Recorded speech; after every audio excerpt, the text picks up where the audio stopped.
Well, people ask me about what services I offer, and I don't get into a lot of the labor-intensive services just because I don't have a group of employees to handle that and so forth.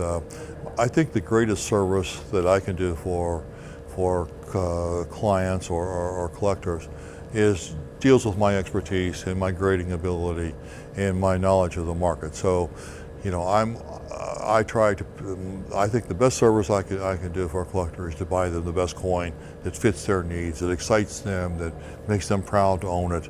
That's number one. Number two is I'm always willing to look at people's coins and give them an opinion, and it's an honest opinion. You have to be careful because there are a lot of dealers who will immediately talk down any coin that someone purchases from somebody else. I'm not like that. Anybody that's dealt with me over the years will tell you that if they walk up to me and they show me a really neat coin, I'll tell them, that's a really neat coin, you need to go buy that.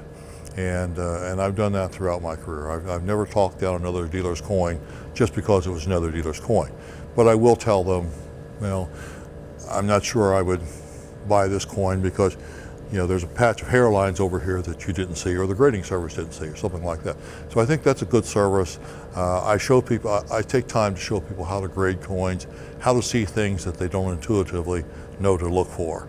I teach people how to use a loop and find things that aren't obvious. So many collectors, when you see them pick up a coin, they pick it up and they put their loop between their eye and they look at the coin straight on so that their angle of vision is 90 degrees. Well, that's what I call counting marks, and that's fine because everybody likes to count marks. But I always tell people don't just count marks because there's more to grading a coin than just marks. You have to rotate that coin around at different angles under your loop so that the light catches the coin at different angles. That's what allows you to see little fine lines called hairlines or scratches that maybe you don't see when you look straight on because you're looking right into them. But a scratch is going to have reflective surfaces on both sides. So when you rotate the coin, the light's going to shine off this reflective surface and come back to you. That's how you pick up a hairline. If you look straight into it, you won't get that reflection. So you have to learn. You'll see dealers or more experienced people looking at coins and rotating them around. That's what they're doing. I teach people how to do that. I teach people how to recognize the components of real toning versus possibly artificial or enhanced toning. In many coins, in many series, there are rules of thumb that you will hear. People on the internet will say, oh, don't ever buy a blue coin, or somebody will tell you, don't ever buy this or buy that. There are no absolute rules of thumb because even though in many coins a blue coin might be a red flag, in many other coins a blue coin is exactly what you want to see. If you're in commemoratives, for example, there's two organs minted in 1926. 1926 in Philadelphia, 1926 San Francisco. If you see a blue 1926P organ, you need to be suspicious because they don't come blue.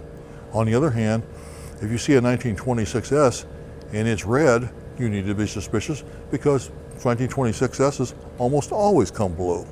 So those are the kind of things that you aren't going to learn from just buying and selling coins or from a gross generalization that somebody makes on a chat room. Those are the kind of things that you learn only from somebody who specializes in an area and knows the little idiosyncrasies relative to each date. If you're dealing in Morgan dollars, you're going to find out eventually that an 1895 O is not graded by the grading services the way an 1880S is graded.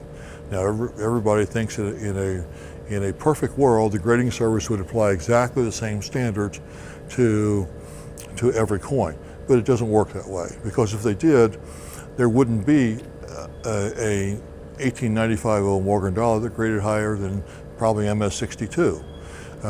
It just isn't going to happen because it doesn't have the strike. They weren't made well, and I can give you 1,000 other examples. In commemoratives, there wouldn't be a Sesqui graded higher than MS-63, or a Missouri higher than 63, or a Monroe higher than 63. So each coin has its own little characteristics about the color it tones, the strike characteristics, the way the grading service is graded, and that's something that that I can provide for collectors who are beginning or maybe even have been doing it for a number of years.